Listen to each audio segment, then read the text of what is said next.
ഈശോയിൽ ഏറ്റവും പ്രിയപ്പെട്ടവരെ, ഷാലോം ടി വിയിലൂടെ ജൂലൈ 14 മുതൽ ആരംഭിക്കുന്ന ഒരു അനുഗ്രഹീത ശുശ്രൂഷയാണ് വിമല ഹൃദയ പ്രതിഷ്ഠയ്ക്ക് നമ്മെ, നമ്മുടെ കുടുംബത്തെ സമർപ്പിക്കുന്ന ശുശ്രൂഷ. ദൈവം നിങ്ങളെ തൊടുന്ന ശക്തനായവൻ വലിയ കാര്യങ്ങൾ നിങ്ങളുടെ കുടുംബത്തിൽ ചെയ്തു തരുന്ന 33 ദിവസങ്ങളാണ്. ഇതിൽ പങ്കുചേരുന്ന നിങ്ങളുടെ കുടുംബങ്ങളെ ദൈവം അനുഗ്രഹിക്കാൻ തുടങ്ങും.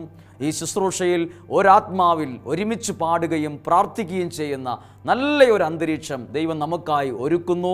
നമുക്ക് പ്രാർത്ഥനയിൽ ഒരുമിക്കാം. ജൂലൈ 14 ആരംഭിക്കുന്ന ഈ ശുശ്രൂഷയിലേക്ക് നമുക്ക് പ്രാർത്ഥനയോടെ എല്ലാവരെയും അറിയിച്ച് ഷാലോം കുടുംബത്തോട് ചേർന്ന് നമുക്ക് ഈ ശുശ്രൂഷയിൽ സന്തോഷത്തോടെ പ്രതീക്ഷയോടെ പങ്കുചേരാം. ഏവരെയും സ്നേഹപൂർവ്വം ഈ ശുശ്രൂഷയിലേക്ക് ക്ഷണിക്കുന്നു. വിമല പാതയിൽ